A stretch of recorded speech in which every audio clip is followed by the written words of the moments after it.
Well, welcome to or welcome back to my channel. My name is Marin. I am so glad you're here. Today's video is going to be my 2025 TBR. So let's go ahead and get into it.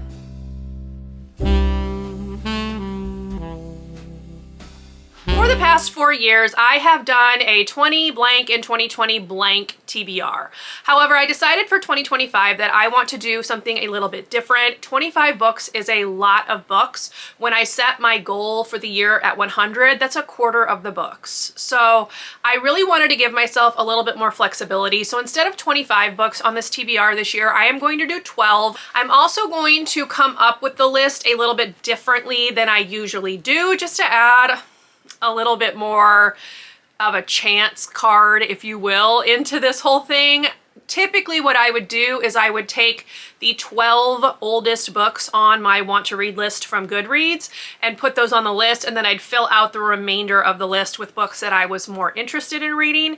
This year I am still going to do half of the books as books that I am very interested in reading, but I'm going to have an element of chance at play as well, because the other 6 books on this list are going to be chosen randomly. So I feel like that kind of gamifies the TBR a little bit, and it's going to potentially bring up books that I have had no thoughts about, honestly. Ones that I've maybe forgotten were on the list, or ones that I just haven't had a chance to read for like no reason except for time. So I'm curious to see what comes up. I am going to go ahead and take you through the list in terms of the 6 books that I've picked out.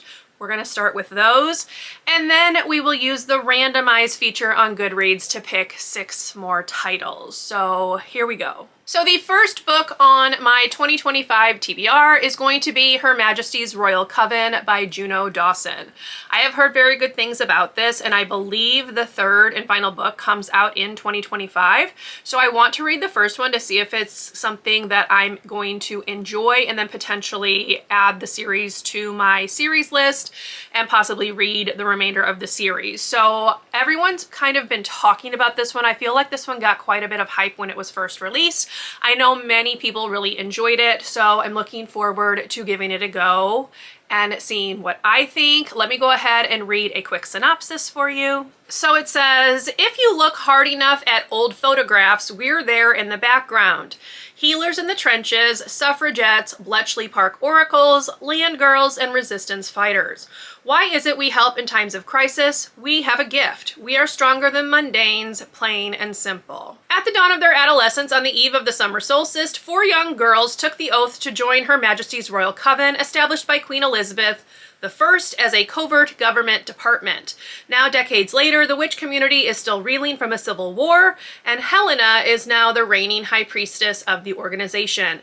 Yet Helena is the only one of her friend group still enmeshed in the stale bureaucracy of HMRC, Her Majesty's Royal Coven. Elle is trying to pretend she's a normal housewife, and Neve has become a country vet, using her powers to heal sick animals. In what Helena perceives as the deepest betrayal, Leonie has defected to start her own more inclusive and intersectional coven, Diaspora. And now Helena has a bigger problem. A young warlock of extraordinary capabilities has been captured by authorities and seems to threaten the very existence of HMRC. With conflicting beliefs over the best course of action, the 4 friends must decide where their loyalties lie, with preserving tradition or doing what is right. So that is the setup. I am curious. I know, obviously, witchy vibes, and again, I've heard good things, so hopefully this one will be a winner, because if you watched my 24 and 2024 recap, it was not the best reading year in terms of that yearly TBR. So hopefully 2025 will be different. The second book on my 2025 TBR is going to be an upcoming release, which is The Sirens by Amelia Hart. I read Wayward back when it was released last year and gave it 5 stars. I really enjoyed it, so I want to read her next book to see if she continues to be an author that I want to check out. This one I think is a little bit more mythology based, so let me go ahead and read the synopsis. So this one says, a story of sisters separated by hundreds of years but bound together in more ways than they can imagine. 2019, Lucy awakens in her ex-lover's room in the middle of the night with her hands around his throat.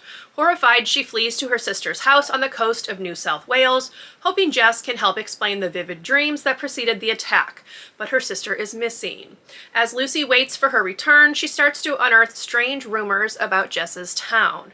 Tales of numerous missing men spread over decades, a baby abandoned in a sea-swept cave, whispers of women's voices on the waves. All the while, her dreams start to feel closer than ever.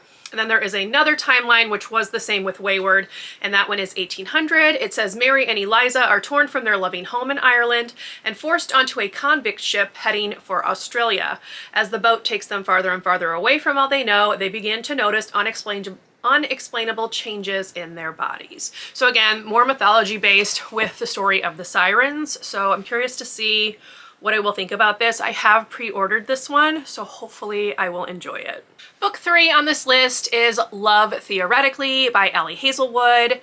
I have read an Ali Hazelwood book the last 3 years on these TBRs, so I figured I'd go ahead and just stay with the tradition. I did not like the one as much last year, but The Love Hypothesis was a 5-star read and my favorite book of 2023. So we'll see where Love Theoretically falls, but here's the synopsis. It says, the many lives of theoretical physicist Elsie Hanaway have finally caught up with her. By day, she's an adjunct professor, toiling away at grading labs and teaching thermodynamics in the hopes of landing tenure. By other day, Elsie makes up for her non-existent paycheck by offering her services as a fake girlfriend, tapping into her expertly honed people-pleasing skills to embody whichever version of herself the client needs. Honestly, it's a pretty sweet gig until her carefully constructed Elsie-verse comes crashing down, because Jack Smith, the annoyingly attractive and broody older brother of her favorite client, turns out to be the cold-hearted experimental physicist who ruined her mentor's career and undermined the reputation of theorists everywhere. And that same Jack who now sits on the hiring committee at MIT, right between Elsie and her dream job. Elsie is prepared for an all-out war of scholarly sabotage, but those long penetrating looks, not having to be anything other than her true self when she's with him, will falling into an experimentalist orbit finally tempt her to put her most guarded theories on love into practice. So again, it's one of the STEM collection stories. I loved The Love Hypothesis. I did not enjoy Love on the Brain nearly as much, so we will see where this one falls, but it does sound cute. Book 4 on my list is The 7-Year Slip by Ashley Poston. This one says, an overworked book publicist with a perfectly planned future hits a snag when she falls in love with her temporary roommate, only to discover he lives 7 years in the past. So I've heard, again, very good things about this one. I know a lot of people have read it and loved it, so I'm hoping that I will also fall into that category. I have never read anything by this author, although I do also own a novel love story, and I think I've pre-ordered her new one. I honestly can't remember.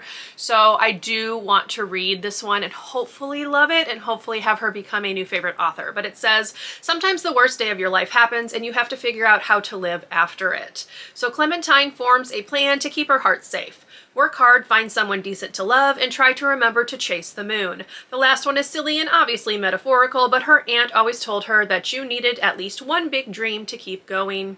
And for the last year, that plan has gone off without a hitch, mostly. The love part is hard because she doesn't want to get too close to anyone. She isn't sure her heart can take it. And then she finds a strange man standing in the kitchen of her laid-out apartment, a man with kind eyes and a southern drawl and a taste for lemon pies. The kind of man that, before it all, she would have fallen head over heels for. And she might again. Except he exists in the past, 7 years ago to be exact, and she quite literally lives 7 years in his future. So again, time travel, I've heard good things. We'll see how it goes. Book 5 is another one that I have heard very good things about, and that is Everyone in My Family Has Killed Someone by Benjamin Stevenson. This is the start of a series, but it sounds really funny. It says, everyone in my family has killed someone. Some of us, the high achievers, have killed more than once. I'm not trying to be dramatic, but it is the truth. Some of us are good, others are bad, and some just unfortunate. I'm Ernest Cunningham. Call me Ern or Ernie. I wish I'd killed whoever decided our family reunion should be at a ski resort, but it's a little more complicated than that. Have I killed someone? Yes, I have. Who was it? Let's get started. Everyone in my family has killed someone. My brother, my stepsister, my wife, my father, my mother, my sister-in-law, my uncle, my stepfather, my aunt, me. So sounds funny. I've heard good things. Hopefully I will enjoy it. I know it is the start of another series, but I do want to check this one out. And then book 6 on this list is another upcoming release. This one releases in March, and it is This Book Will Bury Me by Ashley Winstead. I have enjoyed pretty much everything I've read by her. I really liked her last release, which I know is a little controversial because a lot of people did not like that book at all, but I had a very good time with it. And I also enjoyed In My Dreams I Hold a Knife, so I'm looking forward to reading this one. It says, it's the most famous crime in modern history, but only she knows the true story. After the unexpected death of her father, college student Jane Sharp longs for a distraction from her grief. She becomes obsessed with true crime, befriending armchair detectives who teach her how to hunt killers from afar. In this morbid internet underground, Jane finds friendship, purpose, and even glory. So when news of the shocking deaths of 3 college girls in Delphine, Idaho take the world by storm and sleuths everywhere race to solve the crimes, Jane and her friends are determined to beat them. But the case turns out to be stranger than anyone expected. Details don't add up, the police are cagey, and there seems to be more media hype and internet theorizing than actual evidence. When Jane and her sleuths take a step closer, they find that every answer only begs more questions. Something's not adding up, and they begin to suspect their killer may be smarter and more prolific than any they faced before. Placing themselves in the center of the story starts to feel more and more like walking into a trap. And then this is told 1 year after everything actually happened. So again, looking forward to reading this solely because I've enjoyed other books by this author. Hopefully this one will also be a winner, and I have pre-ordered it. Okay, so now that those are out of the way, now let's go ahead and get into randomizing the other 6 picks. So what I'm going to do is I'm going to set my shelf to my want to read shelf, and then I'm just going to use the random function to pick 6 books. I will screen record so you can see what pops up, and I will give you a little synopsis about the book and then also let you know how long it's been on my TBR. Now, I am going to give myself 2 vetoes, so if a book comes up and I just really do not want it on this list, I am allowed to veto twice because I do want this to be a list of books that I am excited about, and I'm hoping for better things than my 24 and 2024 TBR. And many of those I wasn't super excited about. So I want there to be an excitement factor here. So even though it is going to be randomized, I still want to allow myself to say no, but only twice. So let's go ahead. I'm going to set everything up so you can see it, and we're going to get into picking the next and final 6 books for my 2025 TBR.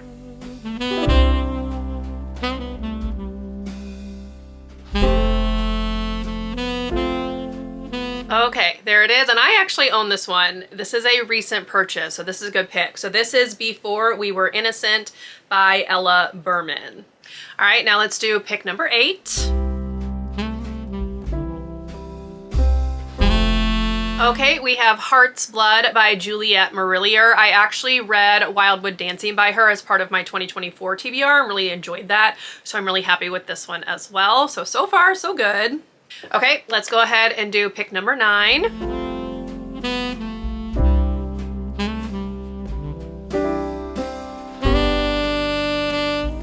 Another one that I own. This is going so much better than I was thinking it would. Okay, this is The Witch's Heart by Genevieve Gornichek. This is another one I've heard good things about. Okay, let's do pick number 10.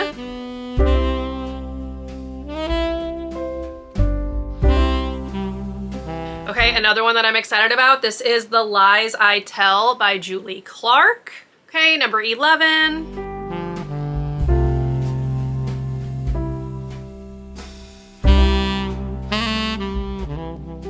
Okay, another one that I'm curious about. This is 56 Days by Catherine Ryan Howard.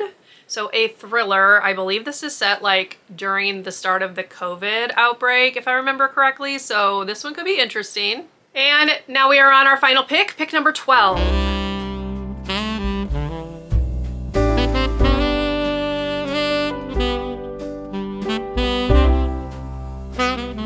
Okay, this one is great Comfort Me with Apples by Catherine M. Valente. I've wanted to read this forever, and it is a novella. Okay, that could not have gone any better. I didn't even need to use any vetoes, so I'm super excited with this list. So now that we've worked it out, let me go ahead and give you a synopsis for each of these, and then we will close out this video. This is a really nice yearly TBR. All right, so the first one, again, was Before We Were Innocent by Ella Berman. I picked this up earlier in 2024 and then never had a chance to read it. It says, a summer in Greece for three best friends ends in the unthinkable when only two return home. 10 years ago, after a sun-soaked summer spent in Greece, best friends Bess and Joni were cleared of having any involvement in their friend Evangeline's death. But that didn't stop the media from ripping apart their teenage lives like vultures. While the girls were never convicted, Joni, ever the opportunist, capitalized on her newfound infamy to become a motivational speaker. Bess, on the other hand, resolved to make her life as small and controlled as possible so she wouldn't risk losing everything all over again. And it almost worked. Except now Joni needs a favor, and when she turns up at her old friend's doorstep asking for an alibi, Bess has no choice but to say yes. She still owes her, but as the two friends try desperately to shake off their past, they have to face reality. Can you ever be an innocent woman when everyone wants you to be guilty? So it sounds very interesting. It doesn't have the greatest ratings, but I still am pretty excited to read this one. This was a Reese's Book Club pick, if you can see right there. So I am excited to read this one, and we'll see how it goes. So yes, very happy with this addition to my 2025 TBR. All right, this is The Witch's Heart by Genevieve Gornichek. I purchased this one, I believe, in 2022 and obviously have not read it, so I'm excited. This one has some fantasy elements. It says, when a banished witch falls in love with the legendary trickster Loki, she risks the wrath of the gods in this spellbinding, propulsive debut novel that reimagines Norse mythology. I am a big fan of anything to do with mythology, so I'm pretty excited to read this one. It says, Angraboda's story begins where most witches' tales end, with a burning. A punishment from Odin for refusing to provide him with knowledge of the future, the fire leaves Angraboda injured and powerless, and she flees to the farthest reaches of a remote forest. There she is found by a man who reveals himself to be Loki, and her initial distrust of him transforms into a deep and abiding love. Their union produces three unusual children, each with a secret destiny, who Angraboda is keen to raise at the edge of the world, safely hidden from Odin's all-seeing eye. But as Angraboda slowly recovers her prophetic powers, she learns that her blissful life and possibly all of existence is in danger.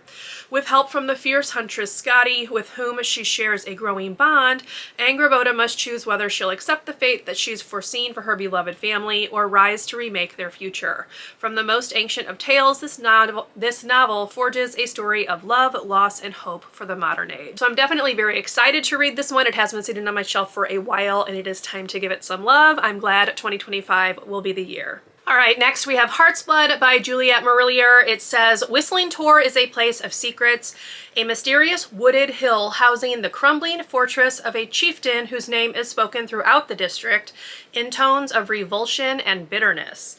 A curse lies over Anluan's family and his people. Those woods hold a perilous force whose every whisper threatens doom. For young scribe Katrin, it is a safe haven. This place where nobody else is prepared to go seems exactly what she needs, for Katrin is fleeing her own demons. As Katrin comes to know Anluan and his home in more depth, she realizes that it is only through her love and determination that the curse can be broken and Anluan and his people set free. So again, this is saying that it's kind of like a fairy tale retelling. I'm not sure which one it's based on, but I really enjoyed Wildwood Dancing, so I'm very excited to read another book by Juliette Marillier. Then we have The Lies I Tell by Julie Clark. It says this is a twisted con woman thriller about two women out for revenge, or is it justice? Two women, many aliases, Meg Williams, Maggie Littleton, Melody Wild. Different names for the same person, depending on the town, depending on the job. She's a con artist who erases herself to become whoever you need her to be. A college student, a life coach, a real estate agent. Nothing about her is real. She slides alongside you and tells you exactly what you need to hear, and by the time she's done, you've likely lost everything. Kat Roberts has been waiting 10 years for the woman who upended her life to return. And now that she has, Kat is determined to be the one to expose her. But as the two women grow closer, Kat's long-held assumptions begin to crumble, leaving Kat to wonder who Meg's true target is. It looks like it's a domestic thriller, and they are on an unwavering quest to seek justice for the past and rewrite the future. So, sounds very interesting. It's got a pretty good rating for a thriller. It's got a 4.09. So yeah, this will be a fun one to add to my TBR. All right, then we have another thriller, 56 Days by Catherine Ryan Howard. It says, no one knew they'd moved in together. Now one of them is dead. Could this be the perfect murder? 56 days ago, Clara and Oliver meet in a supermarket queue in Dublin the same week COVID-19 reaches Irish shores. 35 days ago, when lockdown threatens to keep them apart, Oliver suggests that Clara move in with him, or sorry, Sierra move in with him. She sees a unique opportunity for a new relationship to flourish without the pressure of scrutiny of family and friends. He sees it as an opportunity to hide who and what he really is. Today, detectives arrive at Oliver's apartment to discover a decomposing body inside. Will they be able to determine what really happened, or has lockdown provided someone with the opportunity to commit the perfect crime? So this one has a 3.75 rating. I know Kayla at Books and Lala read it when it first came out, and she enjoyed it decently well, I think. But yeah, it sounds interesting. Looking forward to it. All right, and then the final book is Comfort Me with Apples. This is one that I have been wanting to read for like the last several years and just have never been able to squeeze it into my spooky season TBR. It is a novella. It is only 103 pages, so this is a very nice addition to a yearly TBR. But it says, Sophia was made for him, her perfect husband. She can feel it in her bones. He is perfect. Their home together in Arcadia Gardens is perfect. Everything is perfect. It's just that he's away so much, so often. He works so hard. She misses him, and he misses her. He says he does, so it must be true. He is the perfect husband, and everything is perfect. But sometimes Sophia wonders about things, strange things, dark things, the look on her husband's face when he comes back from a long business trip, the questions he will not answer, the locked basement she is never allowed to enter, and whenever she asks the neighbors, they can't quite meet her gaze. But everything is perfect, isn't it? So yeah, it's a horror. I've heard good things. I'm really excited that this one's on the list. This is like the perfect 12 book TBR. So very, very excited. So let's go ahead now. I did put some graphics together as you have been seeing throughout this video. So here is a final look at my 12 books in 2025 TBR. And that is going to be the end of this video. I hope you enjoyed. If you did, please leave me a thumbs up. Consider subscribing to my channel if you would like to see more from me. If you made it to the end of the video and would like to leave me an emoji to show that you were here, you can leave an apple emoji for Comfort Me with Apples, which is probably the book that I am most excited about reading of the 6 that were randomly picked for me. So yes, very excited. I will see you in my next video. Bye everyone.